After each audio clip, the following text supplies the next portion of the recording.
Hi everyone, আমি অনু cooking আর্টে আপনাদের সকলকে স্বাগত জানাই। তো একটাই রিকোয়েস্ট থাকবে, ভিডিও স্কিপ না করে প্লিজ শেষ পর্যন্ত আপনারা অবশ্যই দেখবেন এবং আমাকে সাপোর্ট করবেন। আপনাদের সাপোর্ট আমার একান্তই কাম্য। তো চলুন বন্ধুরা, আজকের রেসিপি কিভাবে বানাচ্ছি, চিকেন কারির রেসিপি। তো তার জন্য কি কি ইনগ্রিডিয়েন্টস লাগছে তো দেখে নিই চলুন।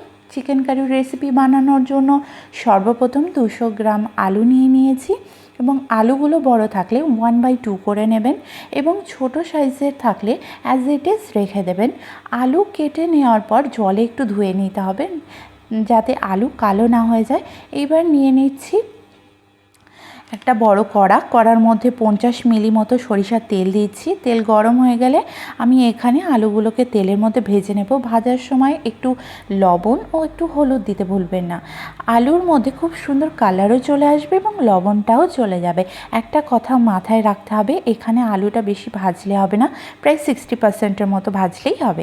আচ্ছা, এখানে আমি 500 গ্রামের মতো চিকেন নিয়েছি। দেখে নিন চিকেনের পিসগুলো একদম মিডিয়াম সাইজের। আচ্ছা, এইবার ওই তেলে চিকেনগুলো দিয়ে ভালো করে ভেজে নেব।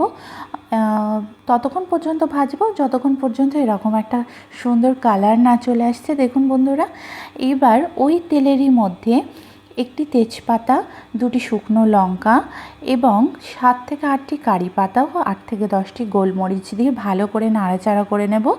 নিয়ে তার মধ্যে পেঁয়াজ কুচি অ্যাড করব 250 গ্রামের মতো এবং এটিকেও 3 থেকে 4 মিনিট ধৈর্য সহকারে ভেজে নেব এবং এটা যতক্ষণ ভাজা হচ্ছে ততক্ষণ পর্যন্ত দেখুন এর মধ্যে একটু লবণ দিয়ে দেব যাতে পেঁয়াজটা তাড়াতাড়ি গলে যায়।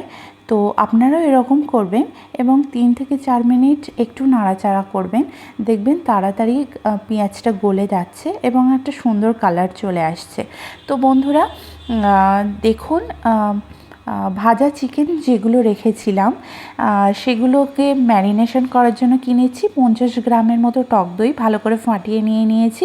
তো সেটিকে ঢেলে দেব এবং 1 চামচ কাশ্মীরি লঙ্কার গুঁড়ো দেব, 2 চামচের মতো জিরা ধনিয়া গুঁড়ো দেব, 1/2 চামচ গরম মশলা দেব।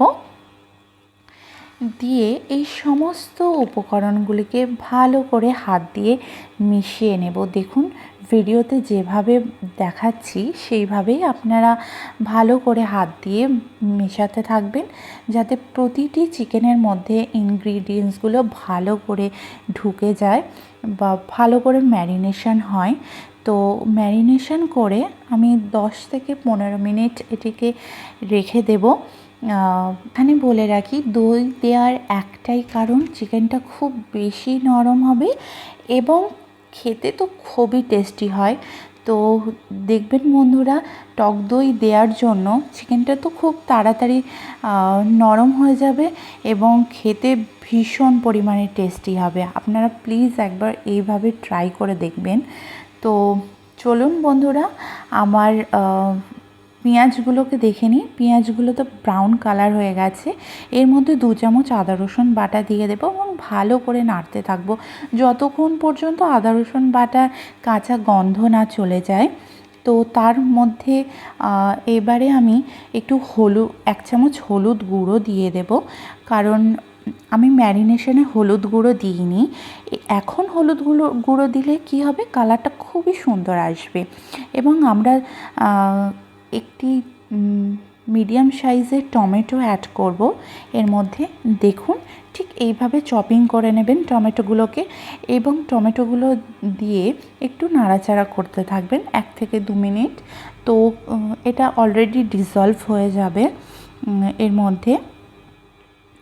এইবারে আমরা ততক্ষণ পর্যন্ত কুক করব যতক্ষণ পর্যন্ত মশলা থেকে না তেল বেরিয়ে আসছে।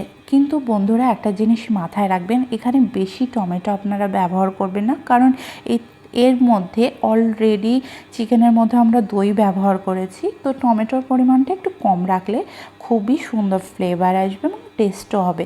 বেশি টক হয়ে গেলে কিন্তু খেতে ভালো লাগবে না। তো এইবার ভেজে রাখা আলুগুলোকে দিয়ে দিচ্ছি এবং ম্যারিনেশন করা চিকেনগুলোকেও এর মধ্যে অ্যাড করে দেবো। বন্ধুরা এখানে আপনারা যত নাড়াবেন দেখবেন ততই সুন্দর কালার আসছে এবং এখানে কোনো রকমের জল আপনারা অ্যাড করবেন না।